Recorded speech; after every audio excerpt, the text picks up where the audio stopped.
Yeah,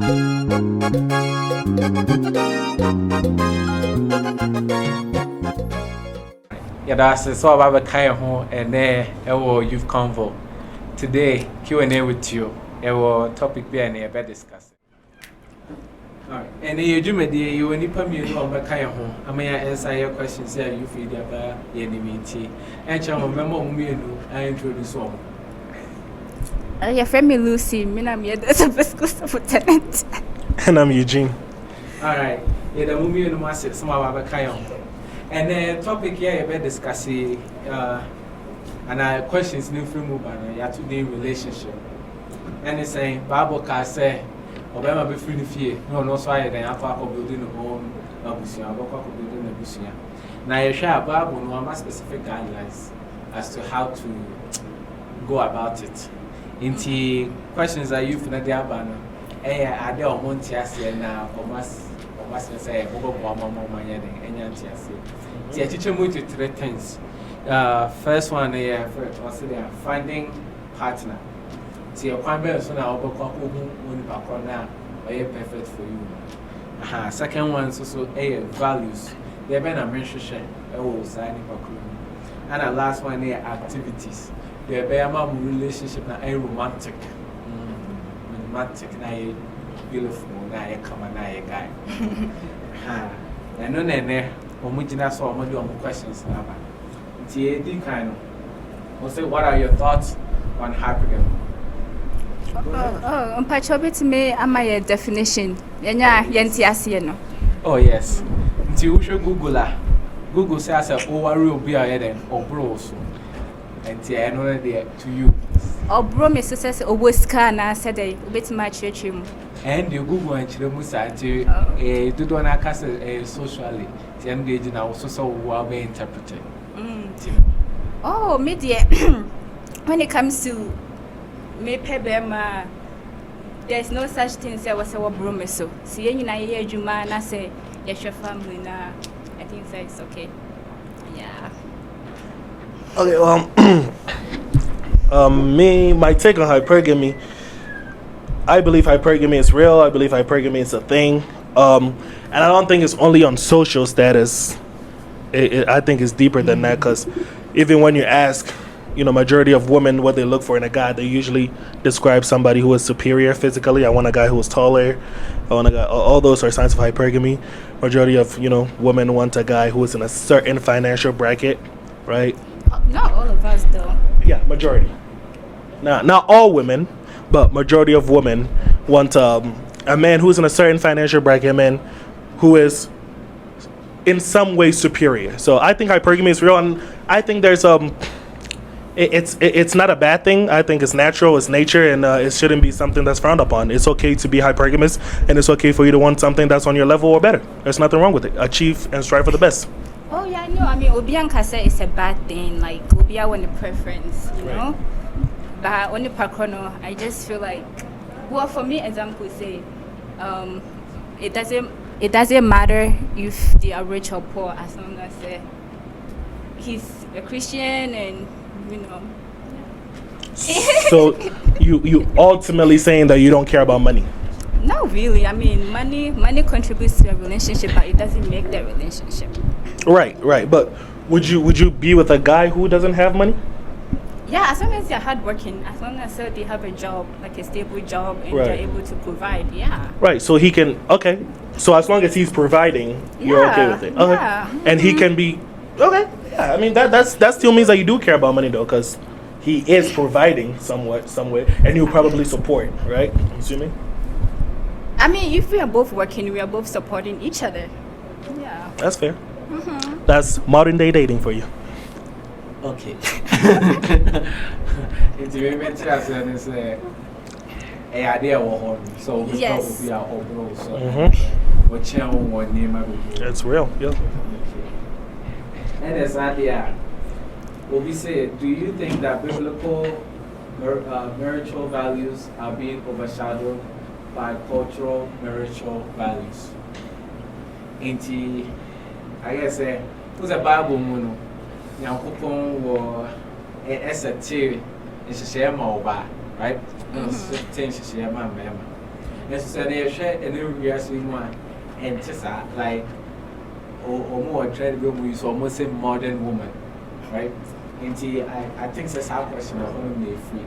To compare Bible, they're not Bible they can if our real there's a social and then we are seeing can if you listen as a if you are saying they are not covered the Bible in Canada. Oh yeah, because I feel like anyway most guys you say almost physical. That's mostly what they look for.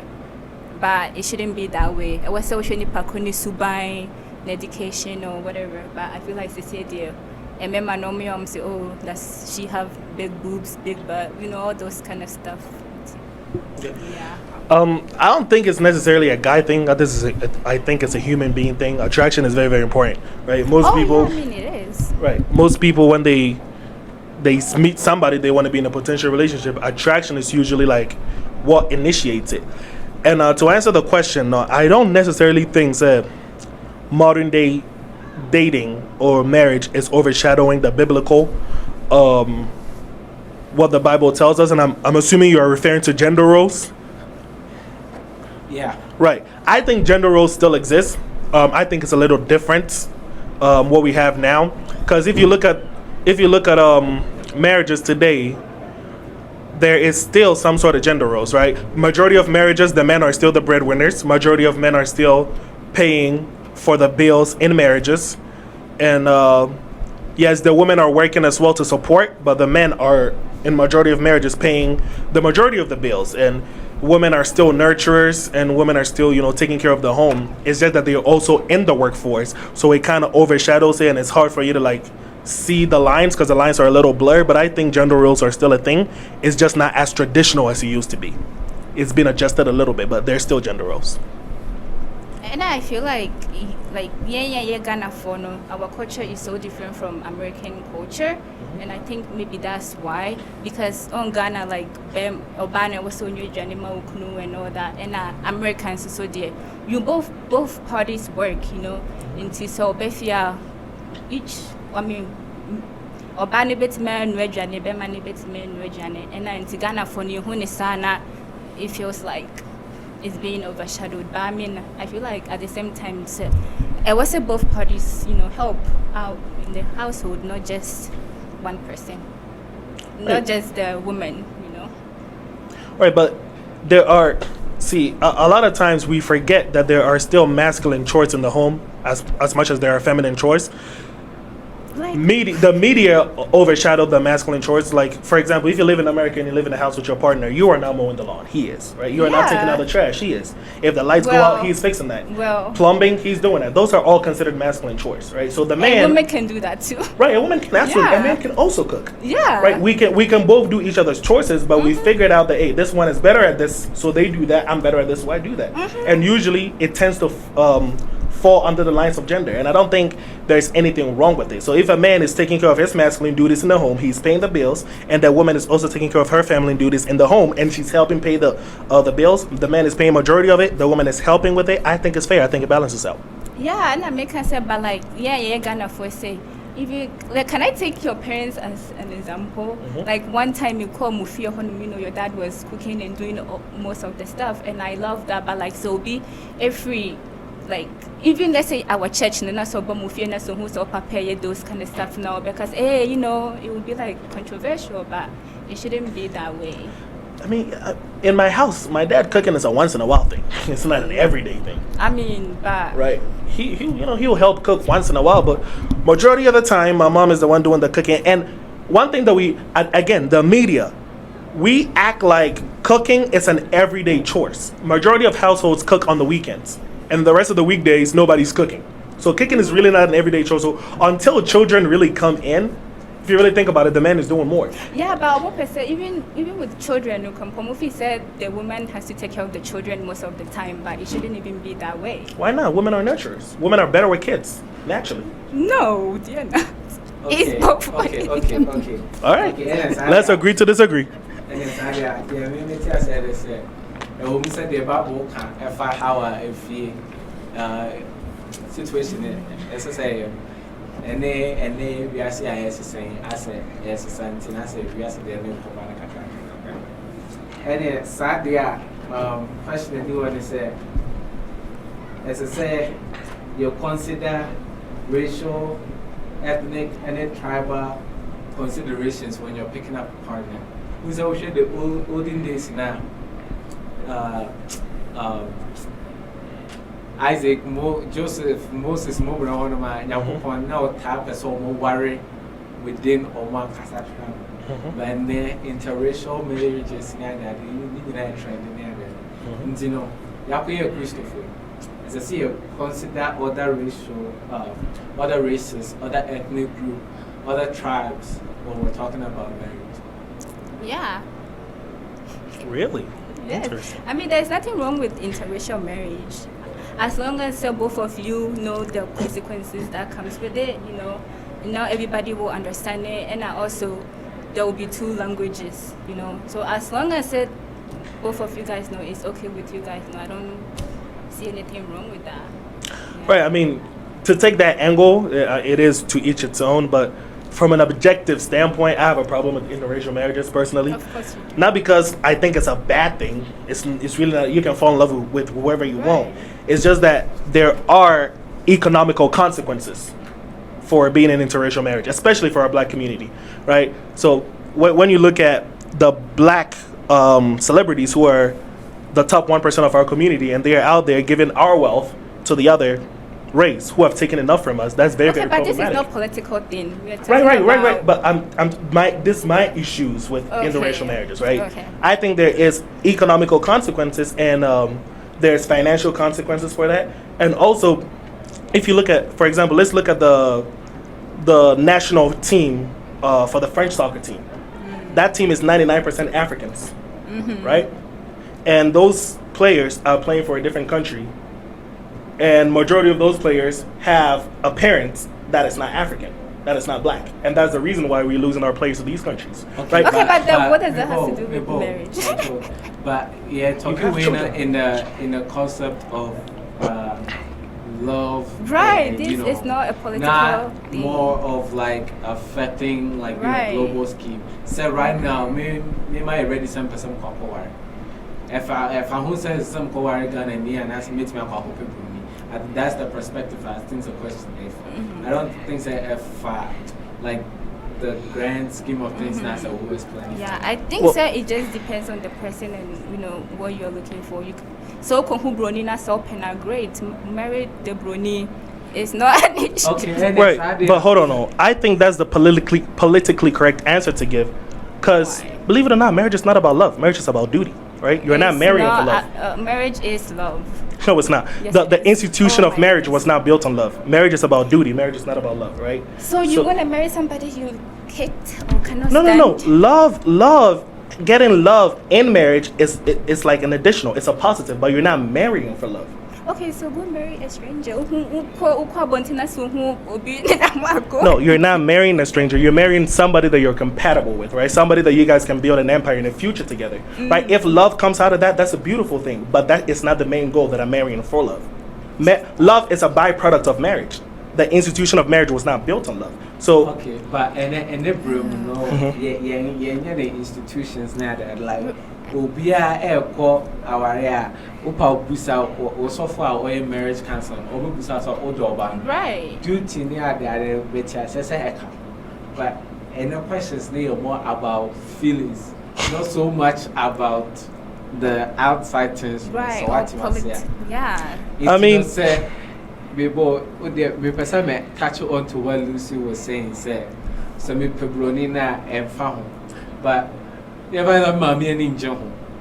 Maybe 2 years ago, maybe I'm so open, open, bit me didn't attend like what kind of function in the church, bit me I can be actually right because Fabroni no be a resha good so I no one to say. But at the end of the day, no worry about one, so worry about mommy. That's the question that you should ask yourself, you know. Okay. Because at the end of the day, you will happiness. When your mommy ne call no. So just even though on panel you have to do what's best for you, you know. Yeah, and just pray say or banner or no. she will respect your family and respect you as well and bring peace as long as there's peace. But at the end of the day, you worry for yourself, not for your mom. I agree with the last statement. As long as you're able to figure out a way to bring peace between your mom and your wife, so be it. But if there is no peace and you're in a situation where you have to pick between your wife and your mother, get out of that marriage. It's not going to work out. Who will you pick? And yeah, we move on. Question with for location, as in one of the, like, when you're looking for somebody, does location matter or does it have an impact on our choice? You know what I'm saying? Maybe we're American, not yes, you do be all Ghana every month. Okay. That kind of proximity aspect, and it's who might set it. And but then now call back to you. Obi wa Ghana na so fi so bit my long distance. That's on you. You know what I mean? Yeah, that's. Well, a lot of my opinions are based on data. So yes, if we are not talking about data, we're talking about us and our feelings right now. That's why I have an issue. Like if the conversation takes that route that it's all about how you feel about it, then there will be no objective conversation. Everything will be to each its own. Every question, if you feel that works for you, then yes, that will be the answer for every question, right? So we have to look at it from an objective standpoint. What is the probability of a long distance relationship working? It works. It does work for some people. Yes, it doesn't work for most, right? It doesn't work for most. The statistics shows that most long distance relationships don't work. Right. So you look at that number, and if you are willing to take that risk, if you're willing to be a statistic, so be it. Right, if you're willing to take that risk, so be it. But is it a calculated risk? I don't think so. Me personally, I don't think you should do long distance, especially when it's two different countries. If you guys are meant to be, they will find a way to be in America. Okay. And it's the question they do, and it's how do you decipher the good, the bad, and the ugly in a relationship? How do you decipher it? Just look out for walk up with him, right? At this point, it depends on the walk. Come on, how do you decipher? Say, idea you're good, you're bad, you're ugly. Like, at what point do you, I guess, you start analyzing that? I feel like if it costs you your peace and your mental health is not good for you. If you are crying every night, begging God to take away the person from you, it's not good for you. And I feel like into that from the beginning, you have to look out for red flag, like you were saying, And it's idea, what kind of red flags should we be looking for? Okay. My thoughts on this is there are certain things that is compromisable and there are certain things that isn't, right? And I like to categorize them with preferences and standards. Your preferences you can negotiate on, right? Let's say I want a girl who is dark skin, short, I don't know, whatever my preferences are. I don't want to lay my preferences out here, but we all know what your preferences are. No, you don't. But anyways, whatever my preferences are, right? The physical attributes and things that are not my core values, those things I can negotiate on. Those things I can deal with. But like when it comes to my core values, let's say my core values is a woman who is a Christian, a woman who is traditional, a woman who is submissive, respectful, loyal. Those things you don't negotiate on. So if you see any red flags at all, whether big or small, that threatens those core values, I think you should get out of it before it even becomes bigger. What kind of values okay, but let's bring it to real life though. Like, let's say you're dating somebody, and I say, even if they have those red flags now, I feel like we are so blinded and we like the person so much that we overlook those. Yeah, because we go in with love instead of being objective and realizing that it's based on what I said earlier. Duty and not love. But most of us do go. But now, like, you're in this situation, you might, like I said, one person will be free. What's why then it's why I'm wow. That moment. I feel like that moment, then you can seek counseling maybe to see if it will work out, or like talk to your church elders to see their perspective on how to work out the marriage. And so if at the end of the day, it doesn't work out, then you get out. Or I don't know. What do you think? I mean, I guess that's a route that you could take. But to me personally, I believe in prevention is better than cure. So, if there's a way that you can prevent yourself in being in that situation in the first place, take that route, which is don't go in with your heart. It's about duty and not about love. But let's say you messed up. You went in with your heart and you are all deeply in love with somebody. Things are not going well. Things are going south. Yes, go get counseling. Go get professional help if you need it. I believe that, a woman, if you're courting a man that you want to be in a relationship with, you should involve the men in your family, because men know men. And they notice a man's behavior miles away before you do. And a lot of the times they will point it out to you, but because, you are blinded, you'll make up excuses. But eventually you'll realize it if they are. Yeah, and even marriage. That's why you have to have marriage counseling before you get married. Absolutely. Absolutely. And same with the men. If you're going into a woman that you're interested in, involve the women in your family. Women know women. They will put you on game. Okay. And obviously, how do you communicate and handle rejection? To call so about pen or bassy baby. Now I'll see Berma pen and Berma. How do you handle that? God bless you, just got rejected. No, I feel like don't take it too personally, because when it happened, because it's my fault, I'm ugly, I'm petty.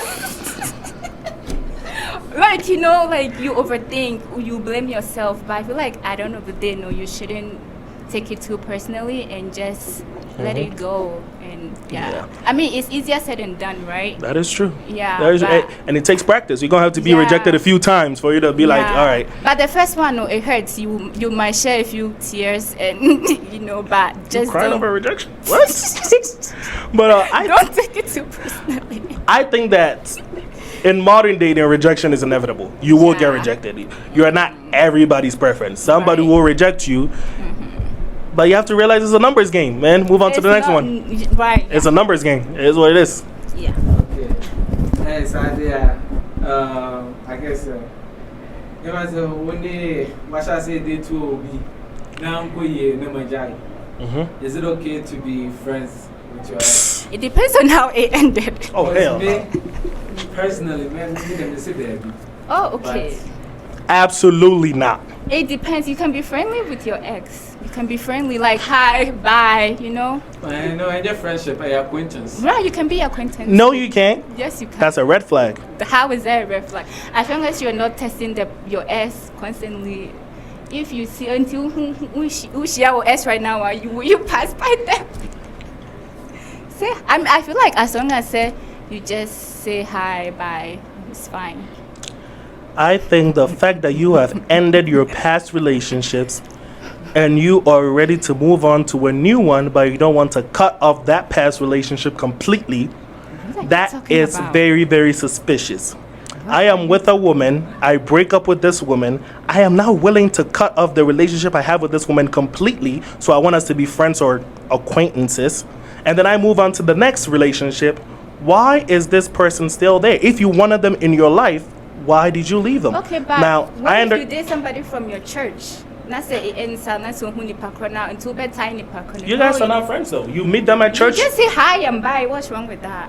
Right. I mean, that is fine. Like that is a situation where you are not going out of your way to communicate with this person. That's what I meant. Just say hi. Right, but he's saying that would you be friends with your ex? And you said it depends on how y'all broke up. I think it does not matter how y'all broke up. An ex is an ex, and that ex gotta go. They say also be a man, something like that. Something along those lines. Something along those lines. So please don't be friends with your ex. All that's going to do is cause problems in your current relationship. Your partner will question you about it. No, you can't. Your partner will question you about it, and then you'll be like your partner is insecure, when in reality they are stating facts. Oh my goodness, who heard you? Okay, about when they are, who tell man because there's nothing wrong. No, don't be friends. What would decide? And the reason why that is because the women are the ones who want to be friends with their exes. It makes no sense. Why do you want to keep your ex around? Maybe to have somebody to run back to if this one don't work out. As long as you're not testing your. I'm talking more about when just saying hi and bye is fine. Right, when you meet them. So Yeah, I so said, what's wrong with we that? go. Oh, that I agree with you. If you meet them in person, you're like, hey, and then you guys walk away, I am completely okay with that. Yeah. I am talking about in a situation where you guys are broken up and you guys are still staying friends. You guys are still communicating. Bebo, Oh. and decide there, the woman can say, sir, hello, bye, and there. As long as you don't do anything to initiate the relationship. Right. Okay. And as long as that hello bye is coincidental, you met them somewhere and it happened. Okay. Yes. Yes. All right. Question I do, and I think I can hear you. Or say, and then maybe it's a kissing, hugging, hand holding. Bible says do not fornicate, which means getting married, doing sexual activities before you're married. Now, sure, activities means say I'm a list. Yes, so if only due to that fornication aspect. So people say, is it okay, say, over attempt to do to such situation, and I'm good dating and I say, a best over train, our and not getting involved in that. You want to go first? You can go first. I think it depends on the end goal, right? If your end goal is to get married without fornicating, like if that's your end goal, hey, I want to get married and I want to have no sex before marriage, then absolutely not. Do not indulge in those things. If you don't care about it, then go for it. It's one of those questions where it's to each its own. If you are the type of person that's like, I'm okay with having sex, knowing what the Bible says. But Christopher. Right. I think if that I was second input on the Bible, and no person or yeah, I think at the beginning you have to establish, the angle, whatever.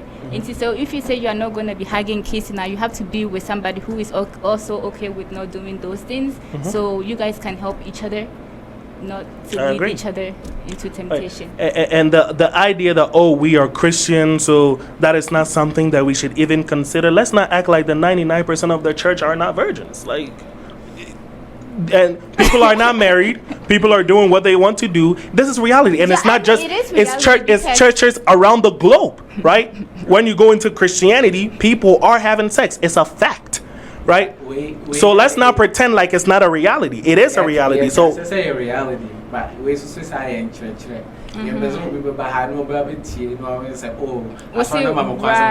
No, I do not represent that church. These are my opinions. I think that if you have an end goal that you do not want to fornicate before sex, then please, yes, find a partner that you're compatible with, that believes in those same goals, and do what you got to do to not end up that way. If you are somebody that does not care and you want to go for it, knowing the consequences and what the Bible says, you can do so. God gave you a choice for a reason. You can exercise those choices. Thank you. Okay. And then, Sadia, the final question. With activities, obviously first dates. What are some things you can do for first dates? I gave you a few. List them. You didn't give me anything. So go ahead. I want to hear what you're gonna say first. What are some of the first dates that you have been on? This is not about me. Okay. It's not about her. It's just what are some fun first dates ideas you can think of? Anything. It depends on what both of you guys are into. You can go for a walk. You can go to the beach. You can go to the movies. If you was scar, Bema bit me. I take you different places. It's endless, Yeah. Can I ask a question? No, you cannot. Let's move on. Who pays for the first date?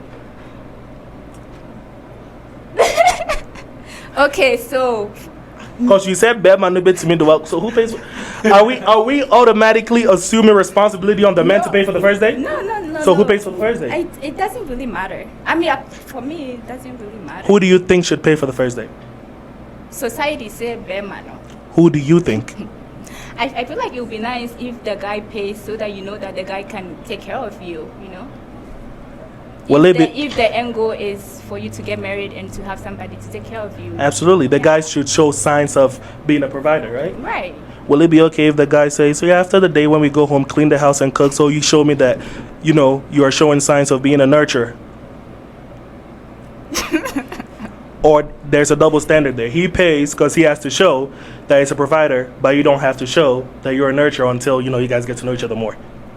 All that makes sense for me, it can be like, okay, let's say we are going to the movies. I can buy the tickets and then the guy can pay for the popcorn. You see, it right? Yeah. You're hold on. You're 50-50. backtracking though. You're backtracking. Oh my God! At first, you said it would be nice if the guy. All that makes sense. Society say bear manana, but me, dear, it doesn't really matter to me. Okay, but me. Yo, cut to the clip. Cut to the clip. Me put in the best. The only papa now. Or setting up dates, should pay for right. They should pay. Nah, I disagree with that. Yeah, of course you disagree. I think the guy should always pay for the first date. Does not matter who asked for the first date. The same person who's don't make business out. I was just asking questions, but I think the guy should always 100% pay for the first date. The guy should always initiate the first date, and the guy should always pay for the first dates. No questions about it. You're a man. Do what you're supposed to do. What if the man doesn't have money? Then don't go on a date. Oh my God, Eugene. Why are you out here in the dating world when you're broke? It's not all about money. It's not, but money's essential in dating. Oh my goodness. Okay. Final question, Biaba. How does one approach the interest of a lady? Because any tips for the shy guys? How does a shy guy go to approach a lady? How do you? Good luck.